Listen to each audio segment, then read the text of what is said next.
Mrs Parekh, તમારું ધ્યાન ક્યાં છે? પરવાનગી વગર કોઈ પણ માણસ મારી કેબિનમાં ઘૂસી આવે છે અને તમે એને અટકાવતા નથી, કઈ બોલતા કેમ નથી? તમારે નોકરી કરવી છે કે નહીં? અરે પ્રભુ, મારો ગુસ્સો એ બિચારી પર શું કામ કાઢો છે? તમારે કઈ કેવું હોય તો મને કહો. હે હાલો, આ મારું ચપ્પલ ચપ્પલ એથી મારી લો પ્રભુ, પણ આ મારાથી મોઢું ના ફેરવો. જો રાઘવભાઈ, તમારા બધા નાટક હું એટલા માટે સહન કરું છું કે મને એમ હતું કે તમે કામના માણસ છો, પણ મારું એક કામ પણ જો થતું ન હોય, નકટામાં માણસોને મારી કેબિનમાં પગ શું કામ મૂકવા દઉં? બરાબર છે તમારી વાત પ્રભુ, પણ ઓલા ટી મેલામાં હું પણ તો હતો તમારી સાથે. હે ચિઠ્ઠીના ચાકરની જેમ કામ કરતો હતો, પણ મને શું ખબર કે છેલ્લી ઘડી આ તમારો ઉત્કર્ષ આવીને અવળો મોટો બોમ્બ ફોડશે. હે પ્રભુ, તમારે કોલર પકડવું જોઈએ તો ઉત્કર્ષ નું પકડો. આમાં મારા ને મારા રાહુલથી નારાજ થઈને શું મતલબ છે? અચ્છા, એટલે હવે મારે શું કરવું ને શું નહીં એ તમે મને શીખવશો એમ? ના, એવું નથી પ્રભુ. તો કેવું છે? બોલો ને, કેવું છે? મને તો થાય છે કે દુબઈ વખતે તમને ને તમારા દીકરાને જો જેલ ભેગા કરી દીધા હોત ને, તો મુસીબત અત્યારે ગળે ન પડત. અરે માણસ સહન કરી કરીને કેટલું કરે, અને હું કેટલા ચાન્સ આપું એને? આમને આમ જો ચાલતું રહ્યું ને, બહુ મોટી ગડબડ થઈ જશે. એટલે તમે કેવા શું માંગો છો? એટલે તમે કેવા શું માંગો છો ને પ્રભુ, એ મને સમજાતું જ નથી. હે તમારું ગણિત તો ભગવાન જાણે, મને નથી સમજાતું. હે એક તરફ તમે સેજલને તમારી ઓફિસે નોકરીએ રાખો છો, બીજી બાજુ કિંજલ સામે મારા રાહુલ અને ટીમેલામાં ઉભો રાખો છો. પ્રભુ, મને એ નથી સમજાતું કે તમે પોલીસ પક્ષે છો કે ચોર પક્ષે? બોલો બોલો. ના, એવું નથી પ્રભુ. તો કેવું છે? કેવું છે? એટલે પ્રભુ, તમે કઈ સાચું બોલો તો મને કઈ સમજાય. સાચું એ છે કે સેજલ અને રૂપેશના લગ્નના પક્ષમાં હું નથી. તો પછી આ કિંજલ સામે ધામધૂમથી લગ્ન કરવાની શરત તમે જ મૂકી હતી. લગ્ન ભોગ કરવા માટે કંઈક તો બાનું જોઈએ ને. મને થયું કે કિંજલ ભલે ગદ્દા મજૂરી કર્યા કરતી, મેં મારા બીજા પ્લાનની શરૂઆત તો કરી જ દીધી છે. અને સેજલને આવી રીતે વડોદરા, રાજકોટ બધે મોકલીને મોહન માટે મેં જે પૈસા આપ્યા છે એ તો હું વસૂલ કરી જ લઈશ. પણ ત્યાં સુધીમાં સેજલ અને રૂપેશ વચ્ચે હું એટલું અંતર ઊભું કરીશ કે છેવટે બંને જણા કંટાળીને, લડી ઝઘડીને એમની મેળે જ જુદા થઈ જાય. વાહ, super hit, super duper hit, અદ્ભુત. તમારો અવાજ પણ અદ્ભુત છે. અવાજ નીચો રાખો. સેજલના કાને જો વાત પડશે ને તો મારો પ્લાન શરૂ થતા પહેલા જ ચોપટ થઈ જશે. એટલે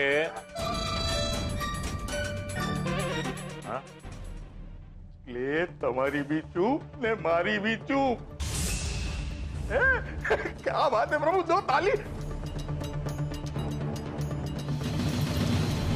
ચૂપ.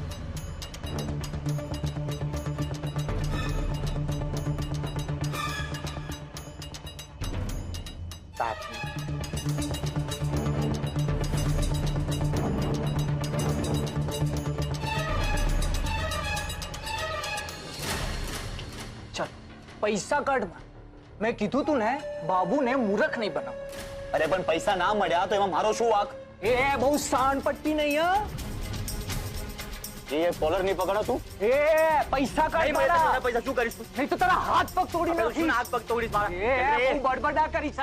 રાહુલ, તારા પૈસા શું કરીશ? તું તારા હાથ પગ બંધ કરો તમે તમારું લડવાનું. ને બાબુ, તું સમજી લે, આ વખતે રાહુલનો કોઈ વાંક નતો. એ સાચે જ તને પૈસા આપવા માંગતો હતો, પણ છેલ્લી ઘડીએ આની બેનનો ઓલો રાંઝો ટપકી પડ્યો ને આખી બાજી હાથમાંથી ગઈ. તો પછી એને જીવતો શું કામ જવા દીધો? અરે મને ફોન કરીને બોલાવી લેવો તો ને. એની બધી આશિકી કાઢી. ઓ ભાઈ, આ બધું એટલું સહેલું નથી, અને તું આ બધામાં નહીં પડા. એ સાણા, શું કામ ના પડું એટલે? હે, આ તમારા કારણે આટલો બધો માર પડ્યો છે. તું ही बोल खुशबू, क्या करना है उस रांझे का? આપણે કાઈ નહીં કરી શકીએ. એ બંને ચાપ્ટર છે, આપણે નહીં પહોંચી શકીએ એ બંનેને. એવું કોઈ દિવસ નહીં બને. હવે તો એવું કંઈક જબરું અને મોટું કરવું છે કે હીર અને રાંઝા ક્યાંય નાય નહીં રહે.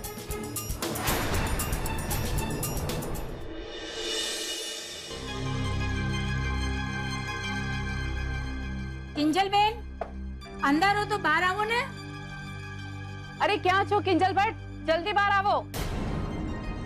ગુલાબ, આ કોણ છે જે મારા નામની બૂમો પાડી રહ્યું છે? જે અદાનું કોઈ નવું નાટક તો નથી ને? ચાલ તો જઈને જોઈએ. ઓ બેન, જાઓ જઈને જલ્દી કિંજલબેન ને બોલાવી આવો. હું જ કિંજલ ભટ્ટ છું. બોલો ને, તમે કોણ છો? બે આજે છાપામાં આવ્યું છે ટી મેળાનું, એના વિજેતા તમે જ છો. હા. કેમ? પાક્કું? હાસ તો. પણ તમારે કામ શું છે એ બોલો ને. મોરચો કાઢવો છે? વાંધો છે? બોલો, કામ શું છે તમારે અહીંયા?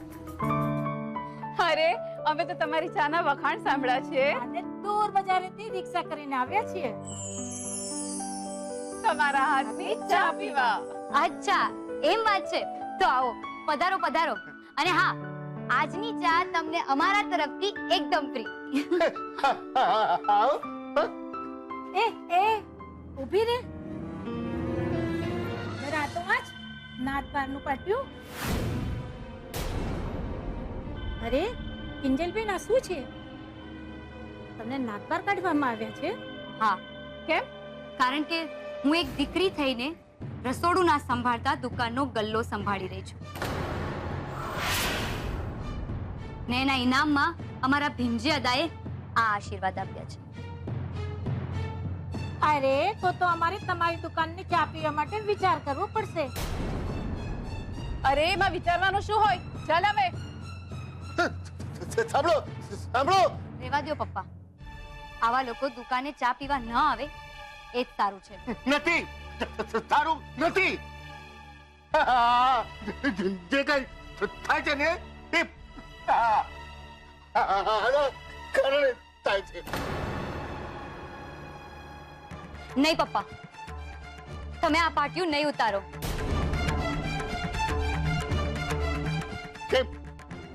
કેમ ના ઉતારું?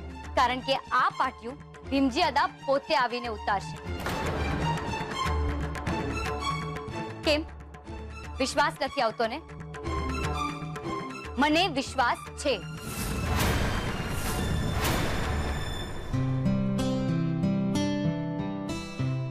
પપ્પાજી, આ કોલાવાડ વાળી ફાઇલ, આમાં મેં કરેલા કામની બધી જ ડિટેલ્સ છે અને રાજકોટ વાળા કામની ડિટેલ્સ હું તમને ઈમેલ કરી દઈશ.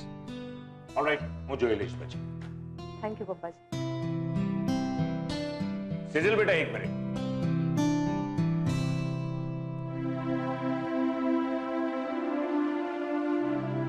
કોંગ્રેચ્યુલેશન્સ. શેના માટે? અરે ભાઈ, 1 લાખ રૂપિયાનું ઇનામ જીત્યા છો ને ટી મેલામાં. મોહન એન્ડ ડોટર્સ, તો અભિનંદન તો આપવા જ પડે ને. થેન્ક યુ પપ્પાજી. જો ભાઈ, મેં મારાથી બનતા બધા જ પ્રયત્ન કર્યા હતા.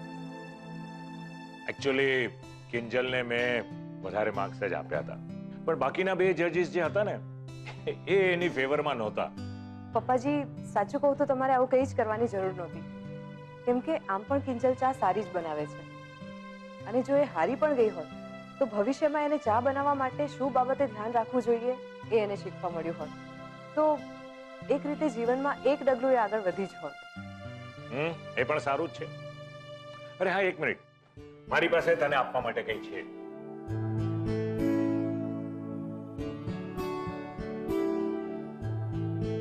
આપણે ત્યાં મહિનાની છેલ્લી તારીખે દરેક એમ્પ્લોયીને પગાર આપવાનો રિવાજ છે, તો તને કેમ નહીં?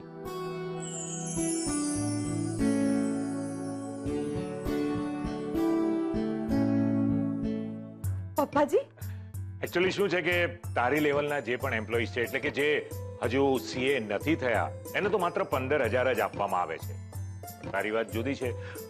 તું મહેનત પણ બહુ જ કરે છે, એટલે તને 20,000 આપવાનો મેં નિર્ણય કર્યો છે.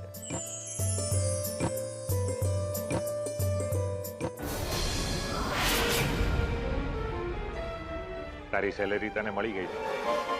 બેટા હવે તારા જ શબ્દો પ્રમાણે તારા પપ્પાની સારવારના પૈસા જે તારે મને ચૂકવવાના છે એનો હપ્તો મને મળી ગયો. મારો પહેલો હપ્તો. બરાબર? જી પપ્પાજી. સારું તો હું જાઉં. એક મિનિટ. જો બેટા, એક તો તું માસુક સંઘવીના ઘરની લક્ષ્મી છે અને આજે મહિનાની છેલ્લી તારીખ છે, તો તું ખાલી હાથે જાય એ તો મને પણ ન ગમે ને. હાલે, આ 5000 રૂપિયા રાખી. ના ના પપ્પાજી, આની કઈ જરૂર નથી. સેજલ બેટા, અત્યારે મોહન એન્ડ ડોટર્સને જો સૌથી વધારે જરૂર હોય ને તો એ પૈસાની છે. અને આ હું તને નથી આપતો. મેં તને કહ્યું હતું ને કે આપણા એમ્પ્લોયી જ્યારે પણ બહારગામ જાય ત્યારે એમના પગારની સાથે એમને થોડો વધારો કરી આપવામાં આવે છે. આ એના પૈસા છે. તું વડોદરા રાજકોટ ગઈ હતી ને, એને માટે આપું છું. ઓકે, રાખી લે. કન્વેન્સ. ભલે.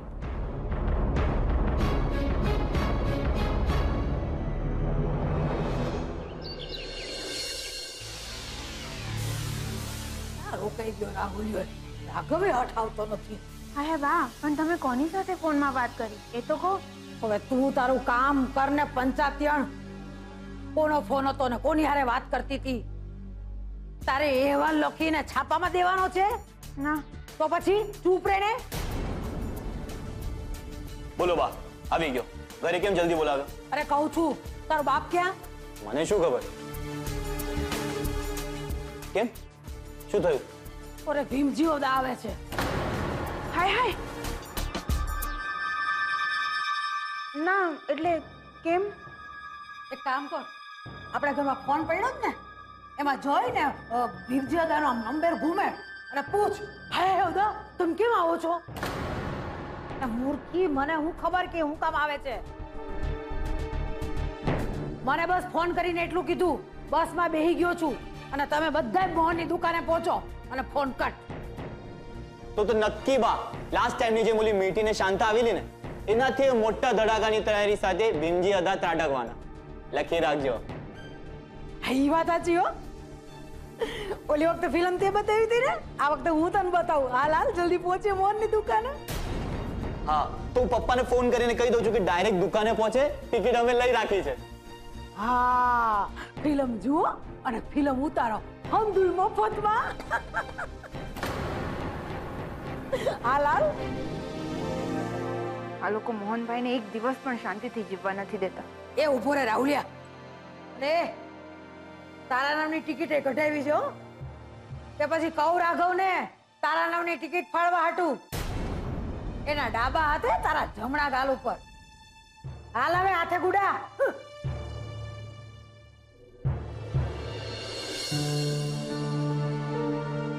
બેન, તમે પાછા આવ્યા? બોલો, શું કામ હતું? નમસ્તે. હું પ્રેમા જૈન છું અને આ જયશ્રી દોશી. અમે બંને યુવા લેડીઝ એસોસિએશનના પ્રેસિડેન્ટ અને સેક્રેટરી છીએ. અમે યુવા શક્તિ અને યુવા એન્ટરપ્રેનરને સમાજમાં આગળ વધવાની તક આપીએ છીએ અને ખાસ કરીને સરકારનું જે અભિયાન છે દીકરી ભણાવો દીકરી બચાવો, એનો બને એટલો વધારે પ્રચાર કરવાના પ્રયત્ન કરીએ છીએ.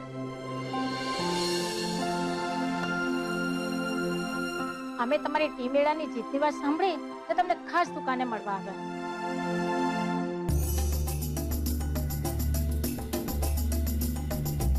પણ જ્યારે અમે નાતાળનું પાટિયું જોયું ત્યારે અમે વિચાર્યું કે અમે પોતાની પૂરી તૈયારી સાથે જ તમને મળીએ. અમારી સાથે જે બેન આવ્યા છે ને, એ પ્રેસ રિપોર્ટર છે. અમારું સાચું ધ્યેય છે સમાજમાં સાચા અને સમાજ જાગૃતિના સંદેશને ફેલાવવાનું, નહીં કે સસ્તું, હલકું અને ખોટું વહેણ કરવાનું. એ બધું તો ઠીક છે બેન, પણ તમે કરવા શું માંગો છો? આ તમારી ઘરની બહાર ને દુકાનની બહાર જે નાતબાર પાટિયું માર્યું છે ને, એને અમે ઉતારી નાખવા માંગીએ છીએ.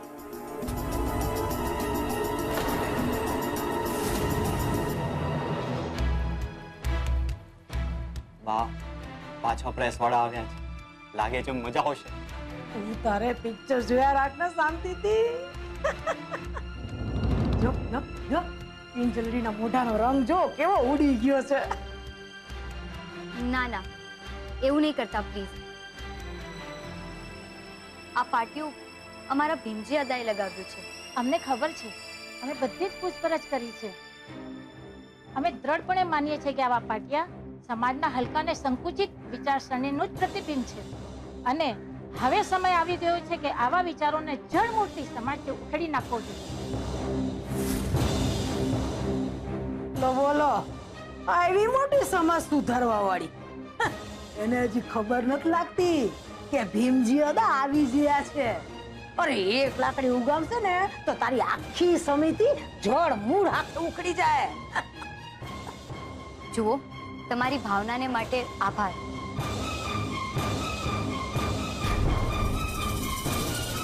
પણ મેં નક્કી કર્યું છે કે જ્યાં સુધી અમારા ભીમજી અદા પોતે આવીને પોતાના હાથેથી આ પાટિયું નહીં ઉતારે, પાટિયું નહીં ઉતરે. એમ છોડી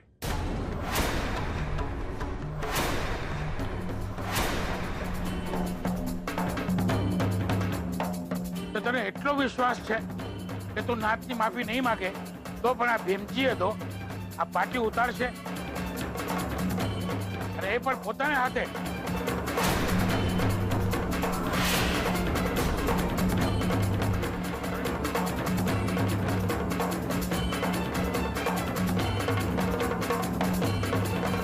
જય માતાજી અદા.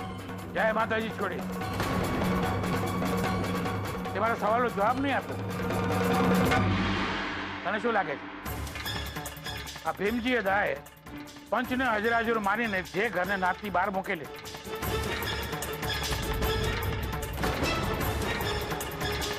એ ઘરનું પાટિયું પોતે ઉતારશે પોતાના હાથે?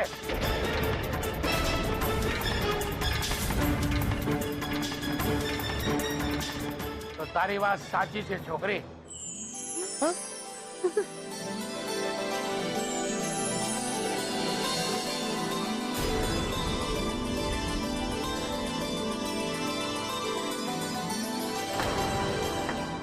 શું મીરા બહુ સંભળાય છે આ ઠક ઠક અવાજ? પેલા પર તો તમે અવાજ સાંભળ્યો હતો ને પાટિયું લગાડ્યું હતું ત્યારે? ઓ ભાઈ રહેવા દો, આ શું કરો છો? હા દા, જ્યારે તમે અમારા ઘરની બહાર ન્યાજ બહારનું પાટિયું લગાવડાવ્યું હતું ત્યારે આ અવાજ આવ્યો. તો હવે અત્યારે એ પાટિયું ઉતારતી વખતે પણ અવાજ તો આવવો જોઈએ ને?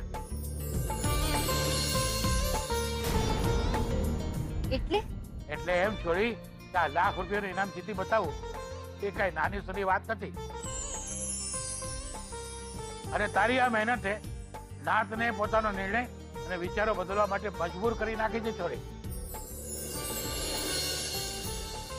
હું ભીમજી અદા આજે નાતને હજરાજર માનીને જે મોહન ભટ્ટના પરિવારને નાતની બહાર મૂક્યો હતો એને પાછો નાતમાં લેવાનો એલાન કરું છું.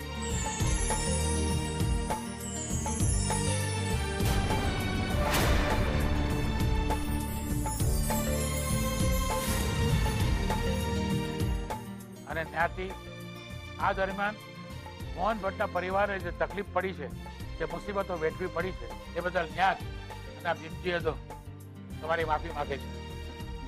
નહીં નહીં અદા, તમારે માફી નહીં. બા, તમે કયું પિક્ચર જોવા લઈ આવ્યો છો મને? સાચું કહી રહ્યો છો ભવન. માત્ર માફી નહીં, મારે તો કાન પકડવા જોઈએ. કાન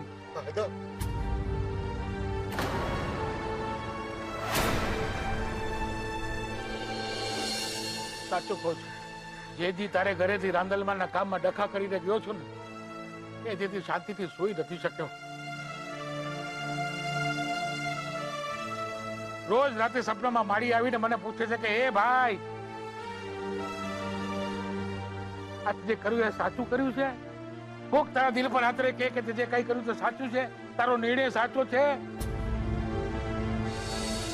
અરે વાહ, સવર્ણ દીકરો ધીરે મા બાપ ને ખાવડવા બેસાડી અને જાત્રા કરાવે તો વાહ વાહ.